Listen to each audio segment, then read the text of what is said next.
If you are here for the first time, this is Follow Me Home, where we talk about relationships with family, blogs, story times, and experiences. So today we are back on the mentor relationship series. As in, I want you to meet my mentors. I want you to learn from them. That's the series. This is the second episode. Abi?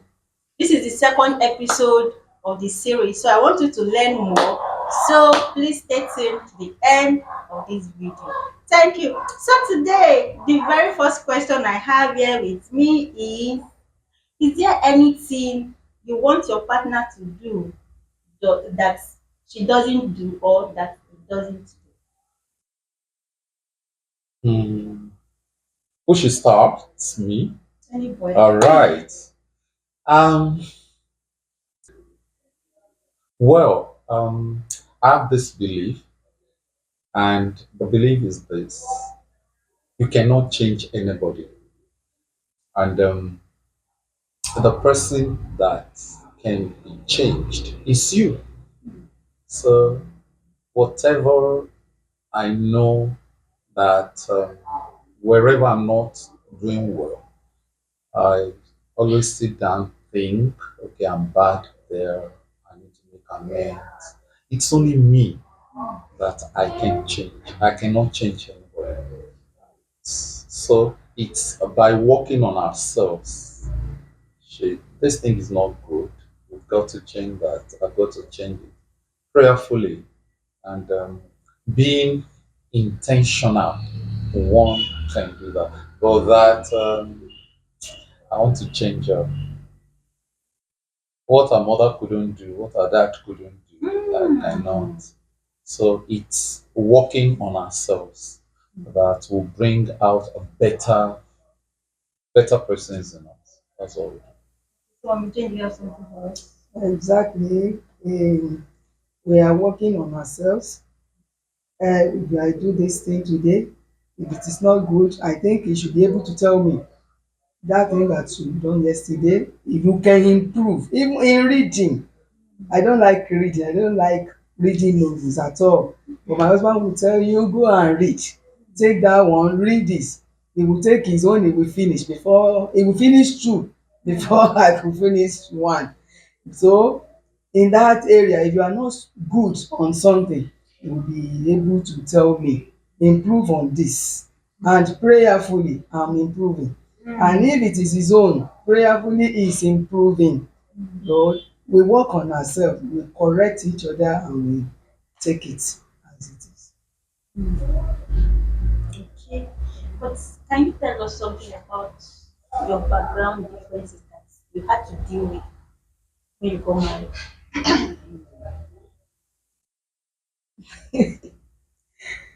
Yeah, we have differences in our background because we were not born of the same parents. And in my family, we are united in our family. We love each other. Hmm. Yes, we love each other in our family.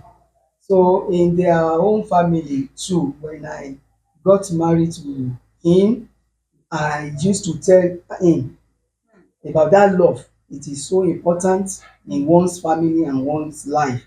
If you want to live a healthy life, love is important.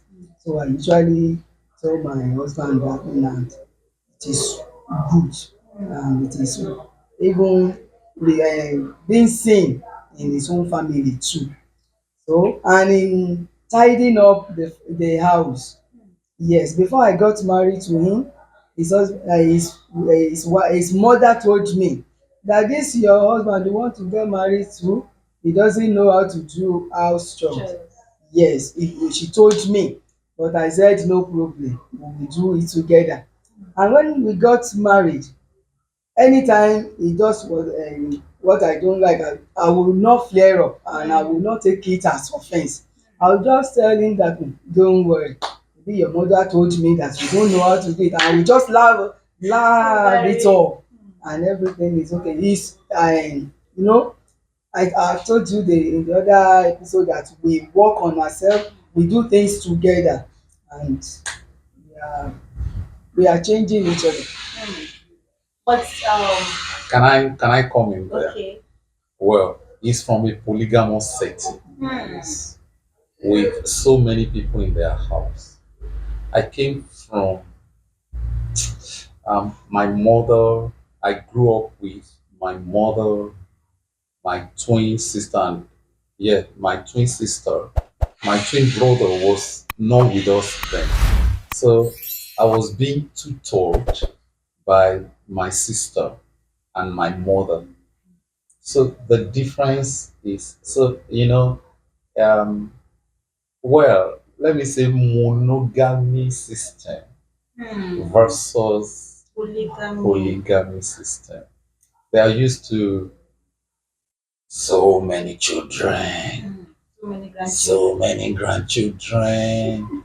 Meanwhile, when I was growing up, my elder brothers and sisters, they are so old, they've gone. It was just my sister and I with my mother. And other way, then there were some cousins living with us, but it was just the three of us. So it was that part was not all that. That's one. Then number two, all my siblings are, you know, are graduates and all that. We travel to see, which is not common to them in their house. Well, then I used to look at myself as an enlightened, from an enlightened background, and but later I now saw that communal living. I now learned that from our side. Oh, everybody, you wouldn't know who gave birth to that, who is next after that. Everybody's just together. At times you see this face. How come you look like my wife? I don't know. She's my sister. She's this. So I saw that in their family. So, sir, was there any issue of external interference when you just got married? And how did you handle it? Well, external. I'm the last born of my mother. She has a brother after her. So God really helped us at that. She wasn't the firstborn. That the siblings will always become. So we didn't have that problem. I'm the last born. My mother, was already old before I was given birth to. So um, let me say she didn't need she didn't need me for anything, but she believed that we needed her for everything. That mentality. What with these young children? What do they have? That can they give? That stuff, and which really helped us. But when we were now giving birth to our children, yeah, our mother would come, spend 5 days or 1 week. Yeah, that was her system. She must not spend more than a week in anybody's house. So, and there was nothing like they would take the child and tell my wife to go and stay with her husband. So, no, my mother would stay for more than a week, but she's the type that they wouldn't want to be under any control of any child.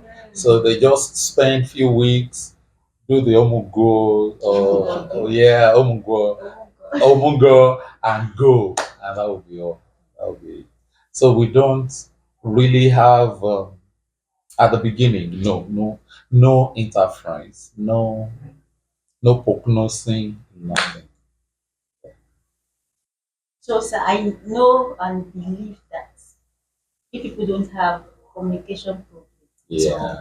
So, how do you advise couple who have that problem? I mean, communication problem. Probably one is outspoken, the other one is not. One feels this way, like probably okay. Let me take myself as an example. Let's assume that I'm having a kind of feeling that it's hard for me to speak out. And I believe that my husband should say that this person is not okay.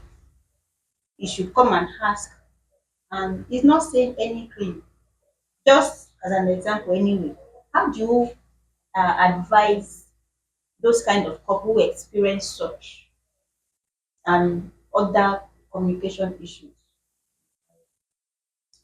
Yes, communication is very good in marriage. When there is communication gap in the home, there will be problem. So if one is outspoken and the other one is not, they should try to influence each other. When we got married, I don't like talking. I don't like much problem. It's giving me problem if he talk to me at times. But by as time goes on, I adjusted and we are flowing together. So communication is very good. If one is down, the other one will be able to tell what is the problem. Let me feel Your presence. your presence. Let me see what you are going through. So they share it together. And if one is not telling you the other one what is happening in our family, if we laugh at everything. If I should keep quiet and he doesn't want me to keep quiet, he will do something Hmm. that I will laugh, and by the time you will be speaking, you will not know. So I just want to tell our couples outside there that they should be helping each other.